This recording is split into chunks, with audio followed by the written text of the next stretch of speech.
Well, greetings again, everyone. I hope you're having a good time of things lately.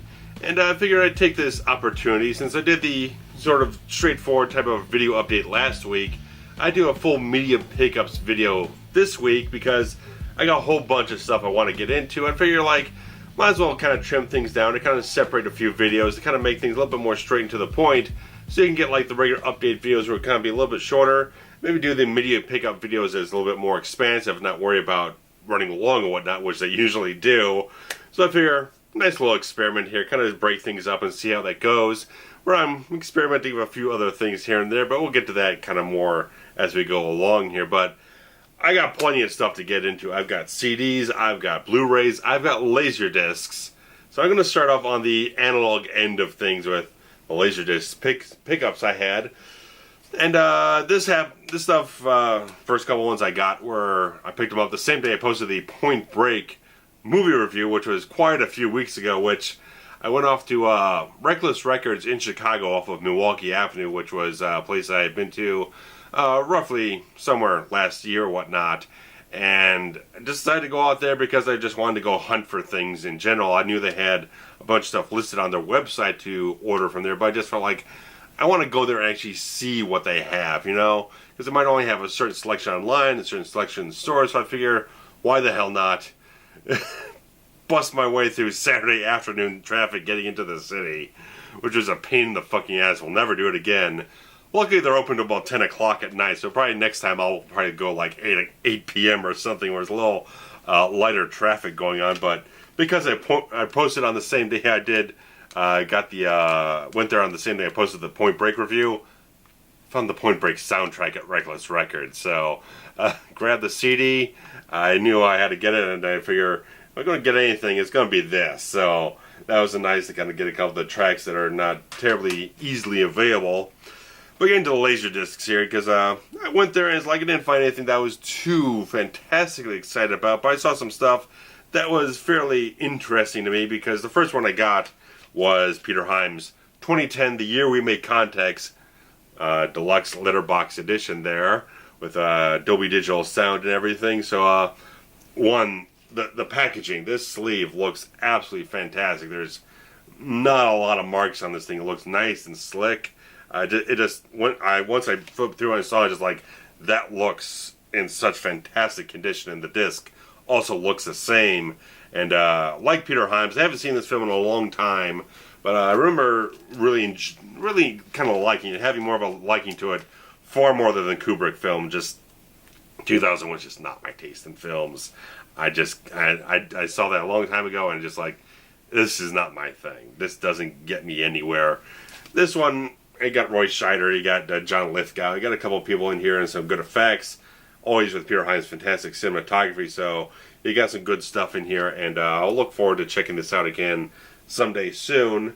And saw this one because my friend Oliver Harper did a review on Screamers a couple months ago, and I figured, hell, these are all like $3 or whatnot, so it's like easy to pick this stuff up. So it's just a full frame open matte type of release or whatnot, which is the same thing as the DVD. Which I did have the DVD there, but I figure, no, if the DVD's not going to give me anything more, there's no extra features, it's not widescreen or anything, I might as well just go with the Laserdisc anyway, because there's a bit of a crack in the key case, so I figure I'll just go with the Laserdisc just for the novelty of it, whatnot. But it's Peter Weller and everything in the sci-fi flick based off of a Philip K. Dick novel or whatnot, and I have yet to watch it, but all kind of word of mouth is kind of a little bit mixed here and there on the film. Not terribly great visual effects for the time, kind of early 90s or whatnot. But I'll give it a shot someday. It was worth it for like $3 or whatnot. And me being me, of course, I grabbed an erotic thriller while I was at it. Stephen Bauer, he's a good actor in this thing. Well, I haven't watched this yet, but I'm just saying Stephen Bauer is a good actor in this genre of erotic thrillers from the 90s and whatnot. So it's like I saw his name. Pam Anderson, I guess, is her film debut, which I'm sure she's no better of an actress than she ever became. But, I'll give it a fucking shot and whatnot. 90-minute erotic thriller with some skin and whatnot, You throw it on. This is the type of stuff I like to throw on late at night when I'm editing video, where I don't have to pay attention to a plot or whatnot. I can just throw it on. Oh, that's kind of interesting for about a minute or two, and then go back to editing when something's rendering or something, you know? That type of shit, you know? But a couple weeks ago, it was on Record Store Day, which Laserdisc enthusiasts were kind of coining themselves as Laserdisc Day.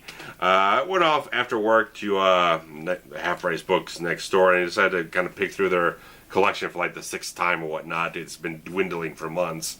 There's no one's really dropping off anything new, so it's going to be gone. There's going to have nothing left there. But I came across Backdraft on clearance in a letterbox for $1.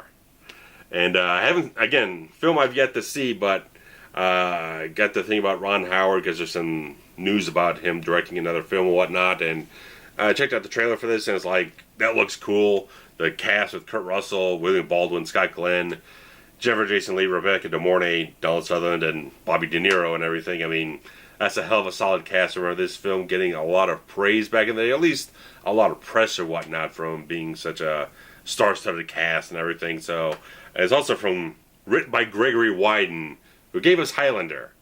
So he gave me all this stuff together, and it's like, I've got to check this film out. I've got to check it out. Got across three different sides across 2 discs. No special features or anything, which I think there are some on. There's like a special edition DVD and a Blu-ray out there, but for $1, hell fucking yes. And yeah, I do go ahead and I check the discs and everything, make sure there's no scratches on them, because when I was at Reckless Records, they actually had a copy of FX2, the nice Brian Brown, Brian Dennehy sequel to also a really cool original film, but the disc looked like shit. It just looked like someone had taken like a steel wool pad to it or something. It just looked really bad. And it was kind of sad because I keep bouncing back and forth between maybe getting the Laserdiscs or getting the Blu-rays of them, but the Blu-rays are a tad bit for a bare bones Blu-ray, it's a little pricey for my taste. But one way or another, I'm eventually going to get those films somehow, some way, on some format, because I really enjoy both FX and FX2. They're really smart, kind of fun type of action type of films and whatnot. A special effects guy gets hired by the FBI or whatnot to fake a murder, and then things get turned on him as this whole conspiracy type of thing. It's a really fun type of film for like 80s, early 90s type of stuff. It was really kind of smart type of stuff that I think really deserves a fair bit of respect for what it did, because looking back now where you got all the digital effects stuff going on, it's almost kind of a novelty to kind of see that type of film where the special effects guy is the kind of the hero and he uses all the tricks of his trade to kind of get one up on the bad guys and everything. The original film's really good. The second one's not quite as good, but it's still really nice to kind of watch. So if you ever get a chance to see either one of those films, definitely check them out. But we had Star Wars Day, the whole May the 4th be with you type of stuff, the little fun type of thing we've been doing, Star Wars has been doing the last couple of years. And didn't yet have a Star Wars Laserdisc, but the night before, something got posted up on the Laserdisc Forever Facebook group. A guy was selling a couple of Star Wars Laserdiscs, and John or whatnot, Frolic, I think it was, who kind of tagged me in the post because he knew I was kind of on the hunt for some Star Wars Laserdiscs. I decided to end up buying the CBS Fox widescreen edition of the original Star Wars, which is the one with the morphing aspect ratio type of shit on it. But just to have one, just to kind of get that, just to have Star Wars on a Laserdisc format will be a nice little thing. Just step my toe into that until I can find really the exact type of thing I want. And an interesting little thing I kind of discovered a couple weeks ago, because I knew about this with my the original VHS box set for the Star Wars Trilogy and widescreen and everything, that when I was watching the Trilogy back in December, I threw on Jedi, and I did notice that the widescreen frame had been shifted up on the screen like it was apparently on the Laserdisc, which were sourced from Japanese masters and having all the Japanese subtitles masked out underneath the frame, but still maintaining that the actual widescreen frame was shifted upwards, so you got more black on the bottom than you do have on the top there. Apparently that's only the case with Return of the Jedi on this set, because it's not the case on New Hope, it's not the case on Empire, despite the Laserdiscs having that issue apparently. And so, kind of interesting that they did that. I mean, with Jedi, yeah, there's a lot of the alien subtitles for Jabba and Bib Fortuna and whatnot, and so on and so forth. But that's just, they pretty much only did that because of that, and the rest of the film still plays with the entire frame shifted upward, so kind of an odd thing to do, because even in, granted it's only one scene, but the Greedo scene in A New Hope has got alien subtitles on it, and it's not the case with that, so why they decided to master it in that fashion, especially different from the Laserdisc pressings, beats me. I don't know. There's all these abnormalities in the lexicon of how Star Wars has been treated against all formats they've ever been released in. I mean, when they were released in theaters, there's like 3 different audio mixes or something like that. You know, you can't get the right audio mix because there's 3 or 4 different versions for each film or whatnot. And it just kind of, this is a bizarre thing with this franchise where there's just, everything gets changed. Everything has to keep getting changed. And it comes down to the fact here that, I don't yet have that fucking shit with the widescreen Laserdisc in my possession yet, but on May the 4th, I did get something in the mail that I did get.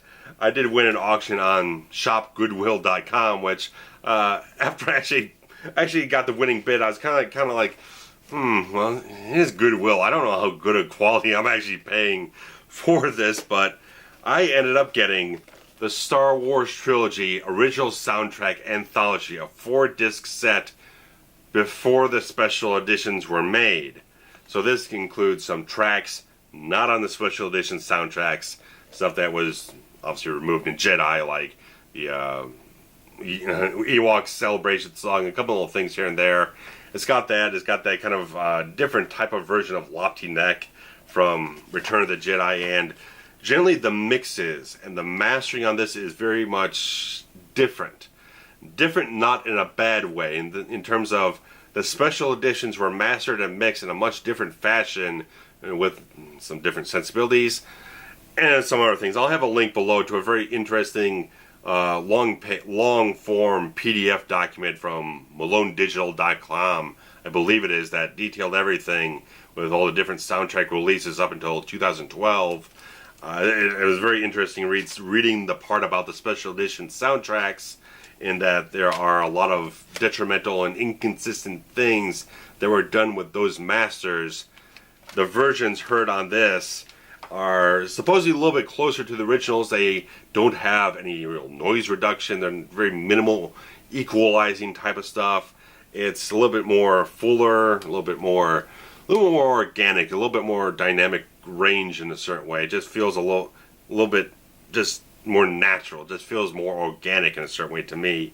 And the few things I listened to on Empire and Jedi and the bonus disc, this is a nice set. There's because they ship with FedEx, so that was actually an extra $10 on top of what I auctioned for. So it was about $25 for this set, which is a little bit more than I wanted to. But shame on me for not picking this up like 3 or 4 years ago at a half-price books when I originally saw it, because I figure, well, I got the special edition soundtracks. There's the complete scores. I really don't need this.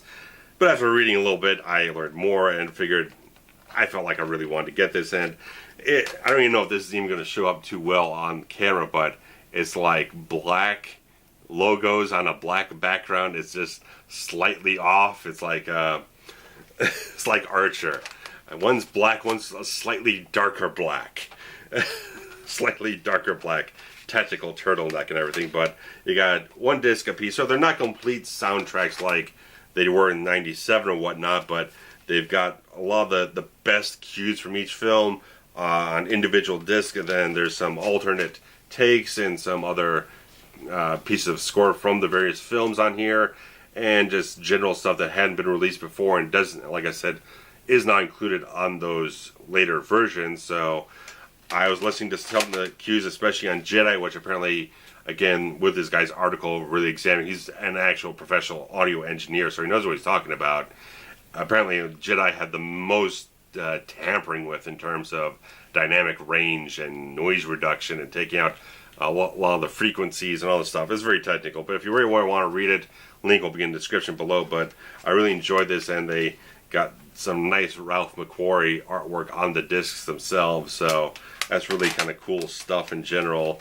And I just been kind of enjoying this a little bit lately. I was listening to it for about half the day or whatnot, and it comes with this nice nice booklet with a lot of full color stuff in here. I'll try not to bend it too much here, but you get a lot of nice stills and some interesting artwork, some stuff I hadn't seen before, like this thing you got. I don't know if that's supposed to be, I really don't know who that's supposed to be in there, but I don't know if that's supposed to be Kenobi or Dodonna or something like that.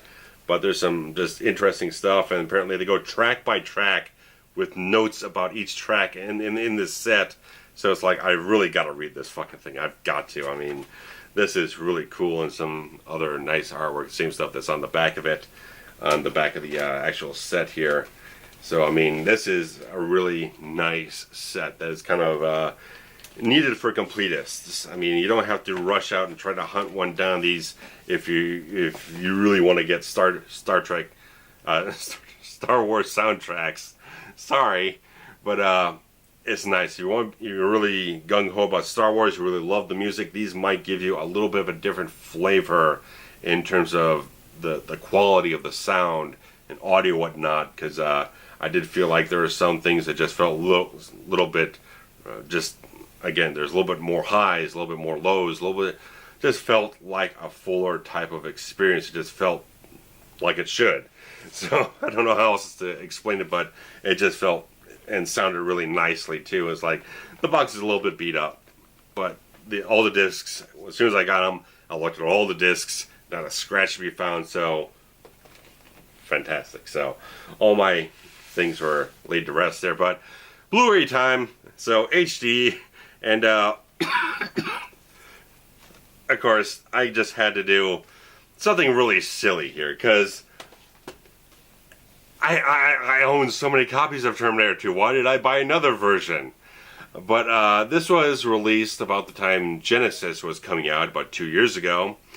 And apparently this version of Terminator 2 on Blu-ray does not contain any of the digital noise reduction put on the previous Blu-ray release, the Skynet edition, and apparently they reduced the amount of special features on here, so they opened up more space on the disc so they could encode it with a higher bit rate.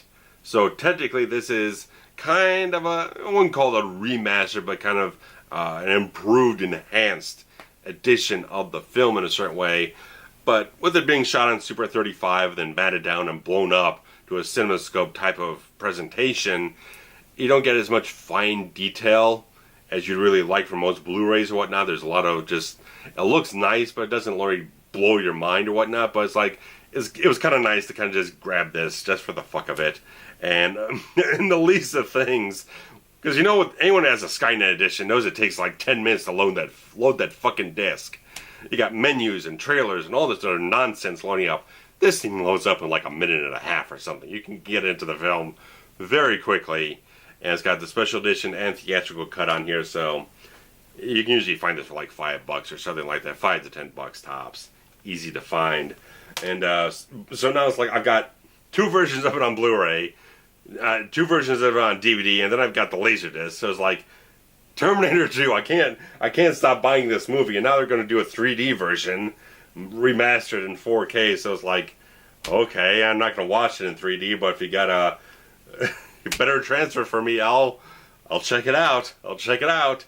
And when a couple weeks ago I was going off to another half-price books, and it was one I hadn't been to in a long time. Oddly enough, ties back into everything. That's where I originally found this.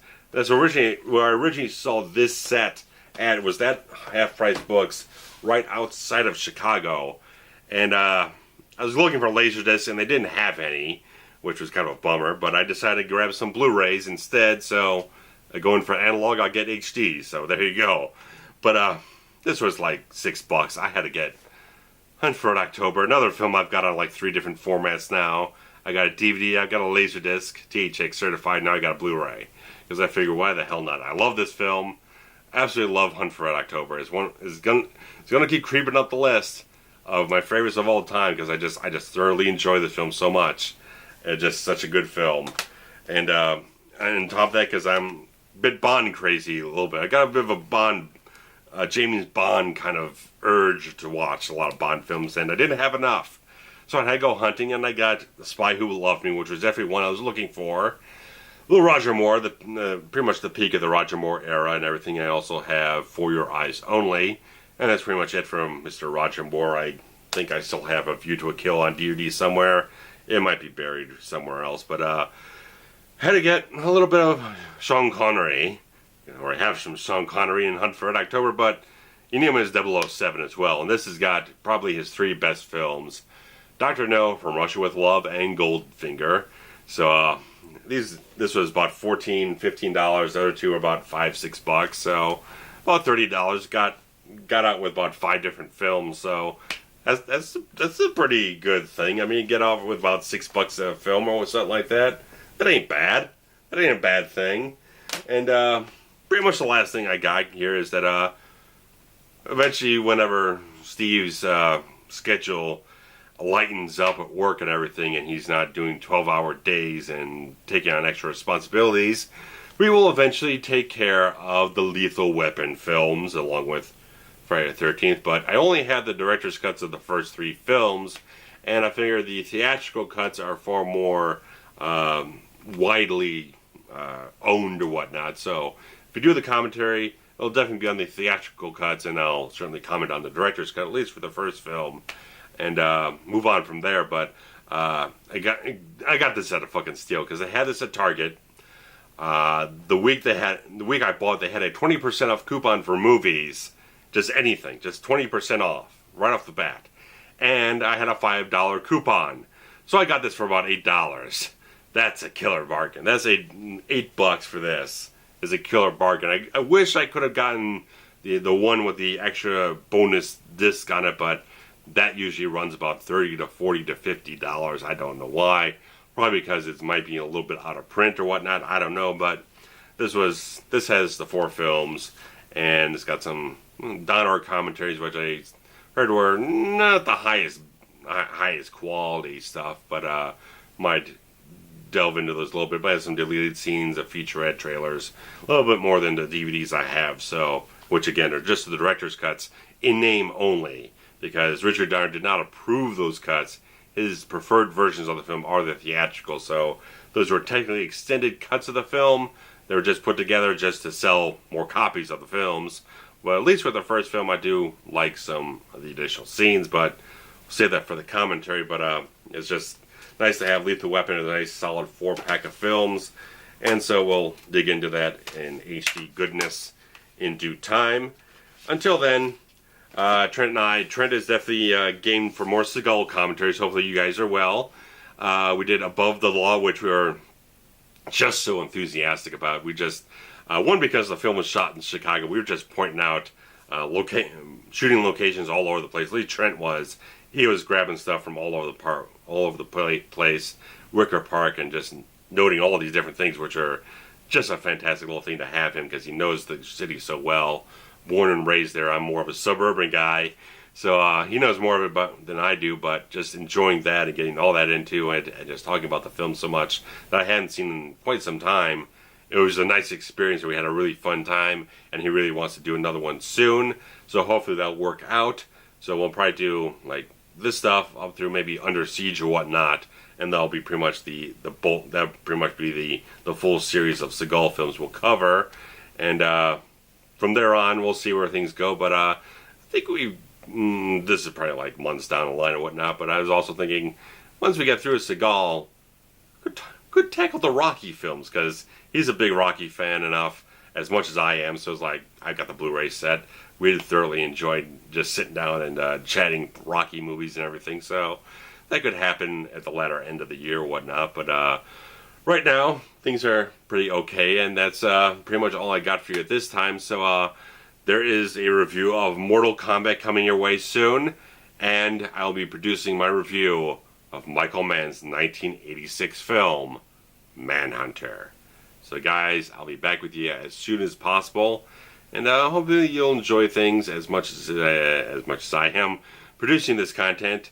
And it's kind of toying around some of the other ideas, maybe doing a couple little sort of mini reviews. If you go back and watch my like Star Trek Beyond mini review, kind of thinking maybe doing a couple things in that type of format, kind of quick little scripted type of things, no on-camera footage, just kind of just throw some things together, maybe 3, 4, 5 minutes long to get some reviews out there of films that I don't think really deserve like 20, 30 minute long kind of discussions, but kind of nice little films that I might feel have a desire to share with you guys in some format. So I'm thinking and toying around with some ideas here and there to see what kind of moves forward on that end, but we'll see how things go with my time and availability. But the big stuff will definitely be priority, and if I can create anything a little bit more ancillary, I'll definitely try and throw it in there as well, guys. So thanks very much.